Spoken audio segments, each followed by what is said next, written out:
नमस्कार विद्यार्थी मित्रांनो, आज 12वीचा निकाल. तुम्हा सगळ्यांना या निकालासाठीच्या शुभेच्छा. भरभरून आपण यश मिळावं हीच सदिच्छा. 10वी आणि 12वी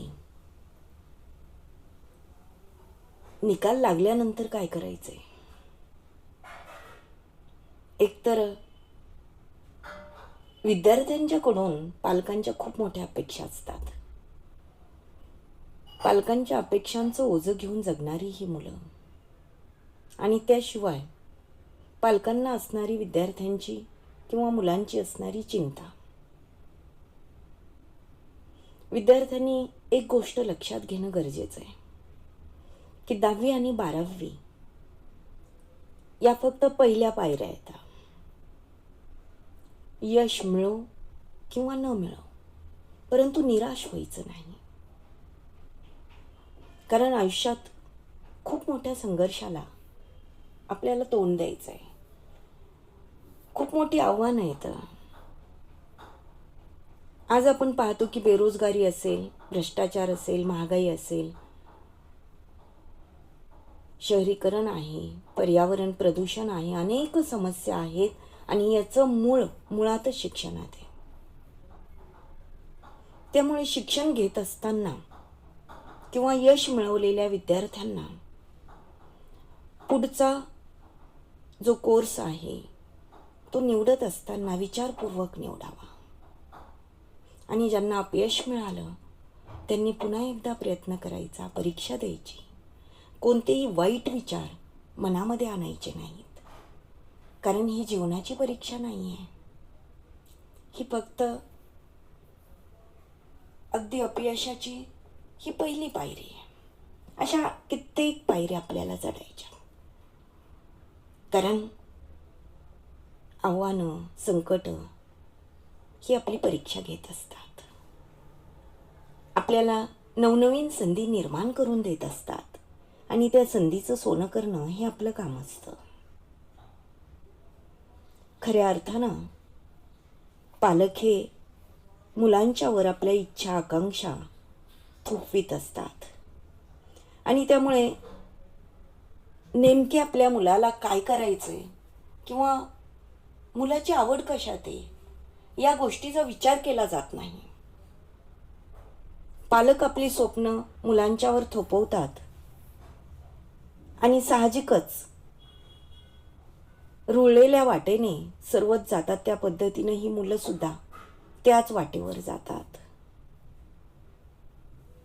आज विज्ञान आणि तंत्रज्ञानाच्या या जगामध्ये नोकरी आणि व्यवसायाच्या असंख्य संधी आणि क्षेत्रे आपल्यासाठी उपलब्ध आहेत. त्यामुळे आपली आकलन क्षमता, आपलं संभाषण कौशल्य, आपली कठोर परिश्रम करण्याची वृत्ती, आपलं भाषेवर असणारं प्रभुत्व या सगळ्या गुणांचा आपण विचार करणं गरजेचं असतं. आणि त्यामुळे सध्या जग कुठं चाललंय, अवतीभोवती काय चालू आहे या सगळ्या गोष्टींचा विचार करूनच आपण आपला कोर्स किंवा आपलं क्षेत्र निवडणं हे गरजेचं आहे. त्यामुळे आपण कोणतीही ब्रँच निवडा, परंतु ती निवडत असताना आपल्या पालकांच्या किंवा मित्रमैत्रिणींच्या आग्रहाला बळी पडू नकात. तर आपल्याला काय घ्यायचंय, आपल्याला काय आवडतंय ना आपण काय चांगलं करू शकतो क्वालिटीचं हे अगोदर बघा. आणि त्या पद्धतीनं आपलं क्षेत्र निवडा. कोणत्या विषयामध्ये आपल्याला जास्त इंटरेस्ट आहे. त्याशिवाय करिअरच्या अनेक संधी आहेत.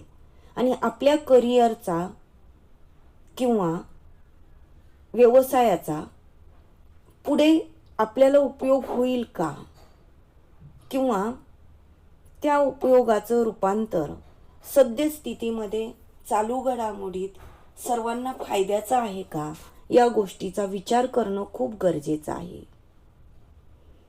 यासाठी आपण निकाल लागल्यानंतर आपल्या मित्रमैत्रिणी, शिक्षक, आई वडील सगळ्यांशी चर्चा करा.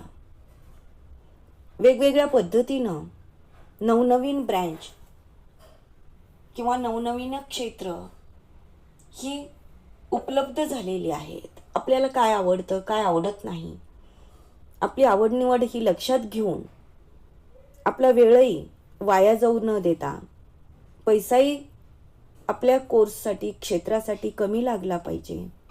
कारण अनेक वेळेला पालकांच्या मध्ये ती क्षमता नसते की आपण आपल्या अगदी पाल्याला तेवढं शिकवावं.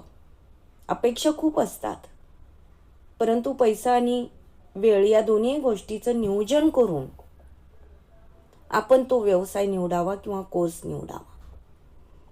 याशिवाय हे शिक्षण घेत असताना त्या शिक्षणामुळे मला करिअर करताना सुद्धा कोणत्याही पद्धतीनं त्रास झाला नाही पाहिजे. उलट त्या करिअरच्यामुळे माझ्या आयुष्याचं सोनं झालं पाहिजे. या पद्धतीनं तशा पद्धतीचं करिअर निवडा. सगळेच जण एकाच कोर्सला जातात म्हणून किंवा मित्रमैत्रिणी गेलेत म्हणून मीही त्या ठिकाणी जावं असं काही नाही आहे. अनेक वेळेला आपण आपल्या क्षमता ओळखतच नाही, कारण तो कोर्स आपली आवड नसते आणि तरी आपण जातो. पुढे गेल्यानंतर 1 वर्षानंतर आपल्या लक्षात येतं की आपण कुठंतरी चुकलोत, आपला ट्रॅक चुकलाय. मागं येण्याचाही उपाय नसतो. कारण एकतर आपण हा निर्णय घेत असताना हे करिअर निवडत असताना केवळ इतरांच्या दबावामुळे किंवा सर्वच घेतात म्हणून घेतलेलं असतं. परंतु नंतर लक्षात आल्यानंतर आपल्याला ते बदलता येत नाही. एकतर वेळही वाया जातो, आपला पैसाही वाया जातो आणि विशेष म्हणजे आपल्यामध्ये निराशा येते. त्यामुळे आजच्या काळामध्ये आपल्याला आवश्यक काय आहे? वेगवेगळे अभ्यासक्रम आलेले आहेत. तुम्हाला नव्यानं काही शिकावं लागणार आहे. याशिवाय आजच्या काळामध्ये आवश्यक काय आहे हे पाहणं सुद्धा गरजेचं आहे. कारण ती काळाची गरज आहे. नवनवीन शिकायला तुम्हाला नेहमीच तत्पर राहावं लागेल. उलट मला हे अवघड वाटतंय, हे येणारच नाही असं म्हणून जमणार नाही. तर उलट मी हे करेल, मला हे शक्य आहे आणि मी ते करणारच. I can do it. या सगळ्या पद्धतीमध्ये मी नवनवीन शिकायला किंवा उद्याच्या सुंदर अशा भविष्यकाळाला सामोरं जाण्यासाठी तयार आहे. त्यामुळे माझ्यामध्ये ती क्षमता मी आणतोय. शिक्षणाचे, नोकरी, व्यवसायाचे, उद्योगाचे आजचे स्वरूप आणि येणाऱ्या काही काळामध्ये 10-15 वर्षानंतरचं स्वरूप हे बदलणार आहे. मग त्यावेळेला कोणत्या संधी आवश्यक असतील या पद्धतीची दूरदृष्टी आज माझ्यामध्ये असणं गरजेचं आहे. आणि ती दूरदृष्टी लक्षात घेऊन, तो बदल लक्षात घेऊन, व्यवसायाचं स्वरूप लक्षात घेऊन मी तशा पद्धतीनं माझं क्षेत्र निवडणार आहे. या पद्धतीनं क्षेत्र निवडलं तर चांगल्या संधी भविष्यामध्ये आपल्याला मिळू शकतील. हे नक्कीच, याला कोणत्याही पद्धतीचा वाद नाही आहे की आपल्याला ह्या संधी मिळतील. परंतु संधी मिळत असताना सगळ्यात महत्त्वाचं की विज्ञान आणि तंत्रज्ञानामध्ये फार मोठ्या प्रमाणात बदल झाले.